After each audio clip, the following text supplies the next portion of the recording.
Alors, on va attaquer la quatrième partie qui est l'épargne Bitcoin. Pourquoi le livret A de vos parents et de vos grands-parents ne vaut plus rien?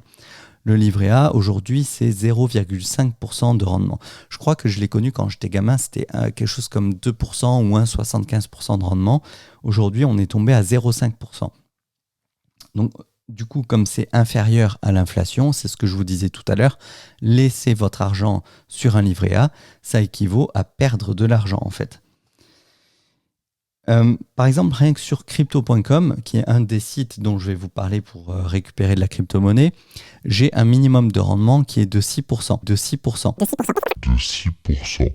Et ça peut aller jusqu'à 12% si vous stackez, c'est-à-dire si vous mettez beaucoup d'argent de côté sur le protocole. Ça va vous augmenter en échange vos rendements qui peuvent monter jusqu'à 12% par an. Donc c'est supérieur à 12%. C'est supérieur à la plupart des investissements immobiliers aujourd'hui. Sauf que dans l'investissement immobilier, vous avez toujours le risque que quelqu'un ne vienne pas vous payer le loyer, alors que là, c'est un protocole, c'est automatique. Tous les jours, j'ai mes intérêts qui sont reversés. C'est-à-dire que c'est même pas comme à la banque une fois par an au mois de décembre. Là, c'est tous les jours, des fois toutes les semaines, vous avez vos intérêts qui vous sont reversés au prorata. Et je vous parlais tout à l'heure de la finance décentralisée.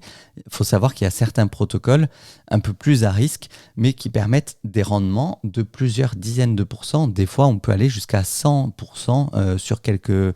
Alors, c'est pas tout le temps, c'est pas sur toute la durée du protocole, mais selon le nombre d'utilisateurs d'un protocole, s'il y a peu d'utilisateurs, vous pouvez avoir des rendements de plus de 100% sur quelques journées, en fait, parce que quand il y a peu d'utilisateurs, le protocole va mécaniquement augmenter les rendements pour attirer plus de monde. Et inversement, s'il y a trop d'utilisateurs sur un protocole, par exemple s'il y a trop de gens qui viennent prêter leur argent et pas assez de personnes qui viennent emprunter, alors on va baisser les intérêts, les taux d'intérêt pour les emprunteurs et on va diminuer également les taux d'intérêt qui seront reversés aux prêteurs. Et ce qui fait qu'il y aura moins d'emprunteurs qui vont... Non, il y aura plus d'emprunteurs qui vont venir, puisque les taux d'intérêt seront plus intéressants, et moins de personnes vont prêter leur argent, puisque c'est moins intéressant de prêter l'argent. Et c'est comme ça qu'on arrive à stabiliser sur des taux de rendement qui avoisinent généralement sur du dollar virtuel.